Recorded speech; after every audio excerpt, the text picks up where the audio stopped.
Unbelievable developments on Sunday in Dallas. 16 straight wins at home. They had last lost at home week 1 of the 2022 season when Tom Brady and company went in there. I think that was a Sunday night game on NBC and won that game. Dak Prescott broke his thumb, his hand that game. Right. And every other game since then, they've won. And they got the doors blown off. 48-32 does not do it justice. It was a blowout with some garbage time touchdowns. 17 is really... After they put the Sean Clifford in and then brought him, it's like, you know what? It's a 2-score game. We better get Jordan Love back on the field. But 48-32 doesn't do it justice. It was a blowout. It was an embarrassment. It was 27-0 before we even knew what was going on. This was as bad of an outcome as the Cowboys have had since Jerry Jones owned the team because it was you were set up to assume the Cowboys are going to win, and then they'll have the Lions come back next week, and we'll have another exciting game. And no, forget about it. You're done. That's it. That's the moment. 27-0. That's it. It's over. It's done with 150 left in the first half. And it's a bitter pill for them to swallow. And Mike McCarthy said something about, like, nobody saw this coming. Well, you're the guy who's supposed to see it's coming. You're the guy who's supposed to worry that it could happen. And you're the guy that's supposed to prepare for every possible eventuality. I think when the head coach of a team that loses like that says nobody saw this coming, you're signing your own pink slip. Well, because you're the guy that's supposed to see it coming. I hear you. I mean, listen, you heard me all last week. I said, I was a chicken. I picked the Cowboys to win. You heard me all last week. I said that they match up well with the Cowboys. If there's an upset to happen this week in the playoffs, right, it was this game. There was some things there that you could see to go, ooh, Green Bay is a little dangerous. Let alone, hey, like you're talking about, you should see this coming. Jerry Jones has got to start taking a little bit of accountability for the team and what he says in the message, and knowing that has a direct effect on the football team and can affect how they play and how they prepare during the week. And that, to me, is also the other issue here. I mean, again, we're going to get into the X's and O's, but I don't like that Jerry Jones sets up the whole week and starts last week off with, well, the guy that went 12-5 and we're the number 2 seed, we're going to go week by week. To say that, and that's the message to the locker room as they're preparing for the biggest game of the year, is a horrible message to give as the leader of the organization. Hey, the guy that led you all year and is the general of the ship, guys, if he doesn't do that good this week, he's done. I mean, wow, you really empowered that general. Thanks, Jerry. That to me is the first thing he did. And then he adds expectations on top of that with making comments during the week too. This is our best chance in a long time and blah, blah, blah. Sometimes you're part of the reason the psyche of the football team. And the psyche of the football team looked like the Green Bay came out with like, oh gosh, this is the playoffs and we got fear and we got to go pedal to the metal. And Dallas came out looking like, we're the Cowboys and we're home like Mike Florio said, and we don't ever lose. And we're going to put on a show because we're at home. Bam, bam, bam. Oh crap, we just got hit with 3 haymakers and the game's over. And they were, outclassed yesterday from start to finish, but in all facets of the football game. The red flag went up last Sunday after the Cowboys beat the Commanders to nail down the 2 seed, and Jerry Jones was asked about Mike McCarthy's job security and made the comment about we'll see how each playoff game goes. And then when he was on 105.3 The Fan on Tuesday in Dallas, tried to say he was taken out of context. He tried to blame the media, and it's like, look, you said it, Jerry. Here's the bottom line, though. But here's the bottom line. If you say something like that, that puts a dark cloud over your team as they're getting ready for the playoffs, you don't wait until you're pressed about it at the tail end of a 20-minute interview on Tuesday. You get the word out right away. You get a press release out right away. Some reporters have mischaracterized my comments about Mike McCarthy. Let me say in no uncertain terms, he is our coach, and he will continue to be our coach. He has won 12 games each of the last 3 regular seasons. Any talk of Mike McCarthy not being here is ludicrous no matter what happens on Sunday. He is our coach. That's how you put the fire out. Yeah. And when you don't put the fire out, the fire spreads. And you're right, it creates, and I don't know if Jerry Jones kind of wants this outcome so he can go get Bill Belichick, but I'll tell you what, your comments about how Jerry Jones conducts himself twice a week, all the stuff he says, writing checks that they can't cash, I think Bill Belichick can accept the fact that Jerry and Stephen Jones and Will McClay are going to put the roster together because they've done a great job of it. Right. But there's going to be some stuff that Bill's like, hey, Jerry, Jerry. We can't have State of the Union Jerry, every day. Yeah, right. Drink this glass of sand here. Here's some peanut butter and crackers for you to eat. We can't do this twice a week. Yeah. Or if you're going to do it, there's certain boundaries you got to stay between. Exactly. There's certain stuff you can't say because it makes it harder for me to do my job. Yeah, that's exactly right. It's harder for me to get the attention of the team, command the team when, you're always saying something that's basically chopping a leg out from underneath me and my ability to command that football team. Either way, it was a game, on the field, you heard me say I thought Green Bay had a chance in this one. Matt LaFleur was on the staff with Dan Quinn down in Atlanta. He knows that. Joe Barry, my big thing I broke down with you in the podcast, Joe Barry grew up in the basic West Coast offensive system, and that's what Mike McCarthy does. You've heard me complain in the past. Yeah, the Cowboys are not creative on the offensive side of the ball. They're aggressive, and they got talent, and that gives them a good offense. But I don't sit there and go, oh, whoa, this is a cool play. What a great idea. It's kind of basic. And Joe Barry and a struggling Green Bay defense, because of that, I think we're all over the rules of that offense as well. But the game plan designing of Matt LaFleur, Jordan loved the big-time throws, especially early on. Made some big throws that got Dallas like, whoa, we got to defend the pass. And then all of a sudden the run game started to break wide open. That I think was the big thing. Jordan Love under more pressure, scrutiny, microscope, whatever, than anybody in football over this year. And then, of course, the situation he's been in the last few years is not admirable. And to have this year and then go into the playoffs and do this to the Dallas Cowboy, make big throws. 16 completions for 272. Each one was just a crushing blow to the Dallas Cowboys. But here, this is what I mean. This is what I mean by they had a beat on Dallas all day. Dallas is a little bit of one of those teams, Mike, that you've heard me talk about. It's like, this is what we do, and we're just going to do it, we're going to do it, we're going to do it. Okay, well, they knew what you were going to do, and it's the playoffs, and LaFleur's pretty smart, and he came up with a lot of plays to say, oh, I know what you're going to do, and I got some stuff to screw it over. And it was a little bit like the Cleveland-Houston game where they took advantage of the over-aggressive nature of Dallas's defense repetitively, and they made a lot of big plays. You got 17 games of film to break down, see tendencies. You've set people up with your own ways of doing things. The game planning, I think, is so much more important in the playoffs than people realize. And the question becomes, how deep are you going to dig to do the little things? It's one play here, it's one play there. And I thought it was brilliant to flip it over to the Packers. I want to give them some credit. Yeah. I mean, Green Bay Packers. And from time to time, we have criticized. I know I have criticized the corporate structure there because we didn't like how they handled the Rodgers situation. You don't have the one owner who can roll out of bed and say somebody needs to be fired today. Yeah, right. And I'm going to fire somebody today. Or we got to trade for this guy and go all we got to in. do this right now. We got one person who is the force of personality who drives Green Bay. But there's no denying they can build a team and do it. There's something to be said for rational stability. People who get jobs by qualifications, not based upon the fact that they're related to the owner, right? Somebody who doesn't buy the team just because, and your only qualification, we said this last week, there's no test you take. You just have to have the most money. You don't have to know a damn thing about football, and then you're in charge. I think that the corporate structure, there are benefits to it. We've seen it play out. We saw it play out last week in Tennessee. You got to work it out with Mike Vrabel. You got to find a way to coexist with Mike Vrabel. You don't run him out the door because you're upset because he said something nice about the Patriots. That's asinine. But for the Packers, they knew exactly what they were doing when they drafted Jordan Love. It put a red-hot poker on Aaron Rodgers for a couple of years, 2 straight MVP seasons. Then he had that third year as the starter, and then they make the transition to Jordan Love. Somebody said yesterday, why would Aaron Rodgers want to leave this offense? He didn't want to run the offense. He did, but they wanted to move on to Jordan Love. Yeah, and he didn't want to. He didn't. This is the other thing too. Rodgers wouldn't let them run this offense.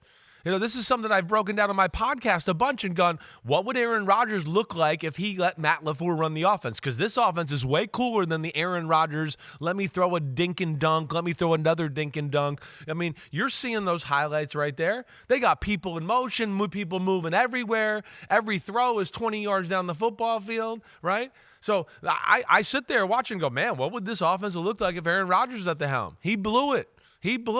because he didn't want to embrace the coach and his ideas and what he brought to the table. And now Jordan Love is taking advantage of it, and he's killing it. I mean, can we go back to those? This is where I want to point out some of this where we can go through it a little bit and show you, and some of these. And I might ask you guys to slow down here a little bit every now and then, right? But again, hear this play. Can you rewind this real quick if you don't mind? Just to start this off. You know what they do here, Mike? They make it look like he's running like a deep crosser, right? It's man-to-man, and then he comes back out. And because Dallas plays so much man-to-man, they're going, teams cross us all the time. Oh, we know they were going to blitz here. Oh, he got the protection right? And there, Stephon Gilmore's going, wait, we're blitzing everybody. He can't hold the ball that long. And no, he can when they know what you're in and he gets the defense. Look at this play. Rewind this one, please. You could put number 12 on Jordan Love for this play. You could put Mike Florio out there. I'm saying it looks like the throw looks like Aaron Rodgers. Right, but again, here they know it's over-aggressive Dallas defense. And just rewind it one more time, guys, just a snap if you don't mind. They know they got man-to-man here. They know that the linebackers are responsible for the running back and the tight end. If they run, now go ahead and let it play, guys. And as they run it, their linebackers, of course, wait, they're running the football on us. We got to worry about that. Oh, no, it's the bootleg. Oh, wait. The guy I was supposed to be covering the other way, he snuck out now. And because we're so aggressive and we're always trying to smash everything, we lose sight of who we got. That's almost like a second-level shit screen. Well, it's really what it is. It is that kind of a play. Exactly right. It's another version of the oh crap play. Definitely. But I thought that was apparent throughout the day. Once they got a few completions from Jordan Love and they got the run game going, and we know that Dallas defense is not big and they have issues with a team that can run the ball, all of a sudden everything opened up. And then it became, we got to play man-to-man because we got to load the box. We can't stop the run game. And then it was just, a free fall after that. And I think the other thing holds true on the other side of the ball, Mike. You look at I don't know if we have both interceptions from Dak Prescott, but again, Joe Barry having knowledge of this offense and the slant being so important. Like here, now you watch Dallas. This is an incredible play by Jair Alexander. I'm not going to totally yell at Dak Prescott for this. This is a great play. He should throw the ball over look at CeeDee Lamb behind him, right? See CeeDee Lamb? He makes the wrong read, but it's not an egregious read, and it's an incredible play. Here's another one where they are playing a defense, and if you guys can rewind this here, they are playing a defense where they're ready for it. It's three slants on the bottom of the screen here, Mike. Watch this. They do this stuff too much. And Darnell Savage is covering the inside slant, but realizes, wait, I got a guy over there that can help me. I see Dak Prescott's eyes. I know it's CeeDee Lamb over there, and he likes to throw the slant to him, and he comes off it and makes an incredible play. And like you said, this was pretty much the lights-out moment of the football game. And this is, as Jerry Jones decides what to do, this is where detail matters. Right? It's almost like when you were talking earlier, this is what the Cowboys do. We always do. It's almost like the college mindset. We just line our guys up. They're better than you. We're better. Right. And that's why Jerry Jones... That's good for 80% of the year, but not the whole year. I will fully admit that I have a vested interest in my narrative and everything I've been hearing to come to fruition. We've got Shireen vowing to get Jerry Jones' face tattooed on one ass cheek and Bill Belichick's face tattooed on the other ass cheek if it happens. Jason Garrett and I have a cheeseburger bet on it, which is very important to me because I plan to get a very expensive cheeseburger if and when I win. But I want Belichick to go coach the Cowboys. I want chaos. I want a great story. I'm not going to be very happy when the Cowboys are kicking the crap out of everybody. But when you take a team that is so good that the coaching staff can say, just go do your thing. Yeah. And then you throw on top of it somebody who is going to next level game plan and avoid the kind of telltale signs that get exposed. That's what happened to the Vikings when they stepped into the buzzsaw. And Mike Zimmer admitted it. Hey, we probably got to spend more time game planning. I'm paraphrasing, but they kind of figure out what you do by the time you get to the NFC Championship round because you've been doing it all year. And teams, because it's a win or go home, they go all in on some of that stuff. They go, we're going to take a chance. We know they like to do this. Yeah. If they throw us a curveball, okay, we're screwed. But some of these things, they go through their studies, like you're saying, they're going, wait, we got 1,000 plays and 998 of them say they're going to do this in this moment, and they take chances and go all in on those moments a lot of the time. And that's how an upset happens. Exactly. The team anticipates and jumps on it and isn't afraid of having the curveball thrown. They are the curveball. Or throw the curveball. They become at them, the curveball. Other team. Exactly right. That's exactly. I think you explained that really well. And hey, I think all of us in the world. I sit here with the Jerry Jones and Bill Belichick thing, and go, yes. I mean, it's two big personalities. Can that work? Right. The personal styles. I know there's great respect when they're not working with each other, but I feel like too here, Jerry might be at an age here where he's just getting desperate. Leon Hess dynamic. Well, a little bit like, yeah, you know what? Okay, I'll let you take control of just about everything except a few things here and there, and I'm still gonna have a press conference, and we're still gonna be on the road show, and I'm gonna take us to every big moment we can possibly in the Dallas Cowboys. But if you can coach the football team, that's great. And as we've said before, Belichick's not going to go to some rebuild team. He's looking for a team that's like this. It's kind of set up. I mean, one or two players to help me out to make it a difference, and then my coaching will take over. It's almost like the reverse Brady if he goes here. That's what it really feels like. Brady in Tampa was like, hey, we got everything. We just need a quarterback to give us a little polish. It's like the Cowboys here going, hey, we got everything. We just need a coach to give us a little X's and O's advantage on both sides of the ball here, and we'll go. It's a fascinating subject. I'm fascinated to see what they're going to do with Mike McCarthy.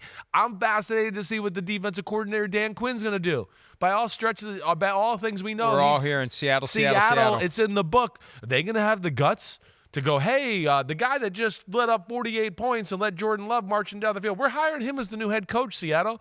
That's going to be tough call. So this is going to be very interesting, the ripple effects of this game. I don't know how much stock to put in some of the offshore betting markets who have the odds out there for some of these, but when you see Mike Vrabel's name creeping up the list in Seattle and you're starting to hear some talk about, there's no obvious connection between John Schneider and Mike Vrabel, but again, when Pete Carroll comes out and says Friday it was non-football people that pushed him out, I think non-football people may have a finger in the stew in Seattle. And if you have that happen and you see Dan Quinn give up 48 points, you say, hey, John Schneider, I know you've been carrying around this list all these years of the five coaches you would hire whenever you're running a team. Right. Sorry, Dan Quinn, we can't hire Dan Quinn. We can't sell that to our fan base. It's hard to sell that to your fan base. Exactly. It's going to get it off to a sour no, right? And then he's going to have to overcome a narrative a little bit like Mike McCarthy here with the Dallas Cowboys and what he's had to deal with. It's going to be a constant, like, if they start off the season slow on defense next year, it's going to be, well, didn't you watch Dan Quinn in the playoffs last year? Duh, what a stupid hire, right? That's what happens here. And conversely, too, with Mike McCarthy, and I know you heard me say this last night, that, to me, with all the things Jerry Jones has said, the expectations, the fact that they've gone 1-3 in the playoffs, the fact that, they've lost one and done in 2 of those years, and I think they felt like, hey, we were the better team on the field and we lost, right? The first wild card to the 9-7 49ers that they lost with the quarterback spike and all of that. I think they thought that they were clearly the better team that day, and then they blew it. Yesterday, they're, of course, going to feel that way. Jerry just told you it's the most shocking loss he's ever had, right? But with all that, too, and all the talk and the things Jerry said about the head coach and all that, what I said last night is just like, the locker room's going to doubt the head coach right now. They are. And next year, if they go 15-2, it's still going to be the locker room going, damn, can this guy pull us through the playoffs? Can he make us? Can we win more than one game? Can we win multiple games? And I think that's a real dynamic in this too. And look, there may have been a method to the madness from Jerry Jones last week. He may have been turning up the heat a little bit on Mike McCarthy so they don't just coast on what the players can do, and let's do what we always do. Let's spend this week busting our asses. Right. Let's spend this week burning the midnight oil. Let's sleep in the office. Let's do everything we can to figure out our own tendencies and throw curveballs. Let's engineer some curveballs into what we've done all year. When that deep route breaks out, let's break it out instead of run it deep. When we do this formation instead of this, let's do this. Right. Yeah. And let's find out what the Packers are doing. Let's crack their code and let's make our code crack proof, and let's actually take it next level and set them up and do something that they think we're going to do. And so by making it clear that Mike McCarthy isn't guaranteed 2024, you challenge him. And look, I don't know how much stock to put in the reporting that we saw. I don't want to doubt Tyler Dunn, but he had some lengthy stories about things going sideways between Mike McCarthy and Aaron Rodgers, and there was stuff about, McCarthy disappearing on Friday afternoons to go get massages. Like, how hard is he really working, especially when we are in the season where you empty the tank and you go all out for each and every week? Or did they just coast? When he says nobody saw this coming, as I said earlier, it's your job as the head coach to worry about everything. I worry about everything, and I don't have this kind of outcome hinging on what I worry about. Everything. I worry about every stupid little thing that can go wrong, and you know me well enough. You're at every friggin' time that can happen. What about this? What about this? What about this? Are you sure you guys know how to run a show in the back end? I never do that to them. I have full faith. I've never done that once. No, maybe once. I never have. But maybe it's a test. And look, I think we overcomplicate things at times. The greatest coach in the history of the NFL is available. He's available to anybody who wants him. You want glory hole, Jerry Jones? I know where it is. Yeah. It didn't sound good. It resides in New England right now. And wherever he is right now, that's your guy. Where it is. And I'm sorry, but that's the way it works. You want to win at the highest possible level. Mike McCarthy has had his chances, and it's failed. And Dan Quinn, everybody thinks, but Dan Quinn's, Shireen's convinced. One of the reasons she committed to the bookend tattoos. Yeah, because Dan Quinn's going to replace Mike McCarthy. Not going to let him out of the building. Not after yesterday. Yeah. Not after yesterday, he isn't. And not with Bill Belichick on the sidelines, right? I think it's so obvious. And again, it was obvious to the people in New England. There's a reason there's some trepidation. Like, we're going to just let this guy fall into, we know what we're doing here. Yeah. We move on from Bill Belichick. There's a chance he's going to fall into Jerry Jones. Are we comfortable with this? Are we comfortable with this? Yeah. And I love a great story. I love me some chaos, and I feel like, how can it not? What can you do if you're Jerry Jones and he's getting ready to go on 105.3 The Fan tomorrow morning? That's the Tuesday appearance where it sounds like he's not just rolled out of bed, he's still in bed. Like, how do you convince anyone to get behind doing again what they've just seen the last 3 years, where you have a great regular season, and then it all blows up when you get to the postseason? That's the point that I keep coming back to, and that's the point where I came to last night. Of course, it's all happening, and I was trying to wait, how am I going to say this? What I'm going to say? But that to me is the point.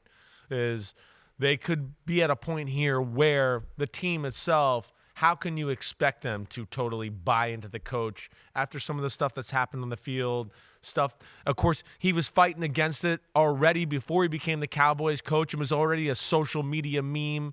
And, of course, what the coach has said, the owner has said about him and all that, disappointing, certainly. But I think back to the biggest thing, too, is Green Bay, Jordan Love, the offense, Matt LaFleur. The first year, as much as we're talking about Mike McCarthy and others, the first year without one of the greatest quarterbacks ever, they go on a run late in the year. The quarterback's hot as hell. The offense is hot as hell. I think we got some Aaron Jones stuff, too, that we could show, certainly, that I thought, Aaron Jones, what a player he is. And to your point where you said they're dangerous, they got nothing to lose, like you said. They're going to just go, hey, let's try this play. San Francisco's better than us, but so what? Nobody expects us to win. Let's try it out. And, of course, they got an offensive line that can pose problems for anybody in football, and they got it going right now. Aaron Jones, it's the fourth game in a row for 100-plus yards. Nobody told this guy he's 205 pounds. He runs like he's 240, and then, of course, he's got the speed to break it wide open. He was phenomenal throughout the day. And, of course, went back to what we've talked about with Dallas. Dallas's middle linebackers are below average. Dallas doesn't have enough big people up front to stop teams like that. But between him, Jordan Love, the young receivers, the O-line, some of the young talent they got on defense, they're playing with house money in Green Bay. The future looks great, and of course, they're not even out of the present here yet. It's time we all start giving more appreciation and respect to Matt LaFleur. They don't want us to disclose our AP awards ballots prematurely, but I will say this. Matt LaFleur's on mine. Yeah, he's on mine. Good. And he needs to be on more. Yes. And he needs to be recognized this year especially, first year post Aaron Rodgers, to do what they did. And all the years, folks, we're seeing the full bloom of the Aaron Rodgers experience. For Matt LaFleur to have harnessed that and gotten that guy motivated and pointed in the right direction, that is not an easy psychological exercise. We were saying that back then when they were going. When it all started, yeah. all that passive-aggressive bull crap, Audibles, playing the media. Motions, all I've that. been doing this 15 years. I know better than the coaching staff. Well, I should be allowed to change plays at the line of scrimmage. I shouldn't be hamstrung by 2 options. He took that public, and he won. And LaFleur was smart to back off, because I got a bigger play here. I'll give him this one. Yeah. Now I know what I'm dealing with. So we need to appreciate what Matt LaFleur has been able to do with this team, because he has tiptoed around the delicate genius for 3 years, and now for longer than that, 4 years. And now this year he gets the guy who runs the offense the way he wants, and look what it's doing. And watch out, 49ers. It's not going to be as easy as you think. All right, we got to go to break. One last point, though. Cowboys players, be careful what you wish for if Bill Belichick shows up, because it will be a different experience. I think back to when Parcells got the job. It was in the early years of PFT, and one of the nuggets that we posted at the time had to do with what Parcells did in the players' lounge. He turned the air conditioning permanently, like I do when I walk in every Monday. Yeah. Turned it way up. He does that in the training room, too. He doesn't want you lounging in the video game room. Yeah, that's right. It's going to be extra cold. Not quite as cold as it was in Kansas City on Saturday night, players, but get ready. Oh, if they have a room like that now and Bill Belichick comes to town, he's going to, I mean, come on. Are you effing kidding me? Are we playing football here, or is this Disneyland? Get this crap out of here. There's no chance. Hi, it's Mike Florio. Thanks for watching PFT on YouTube. Hit subscribe for the latest news and analysis from Pro Football Talk.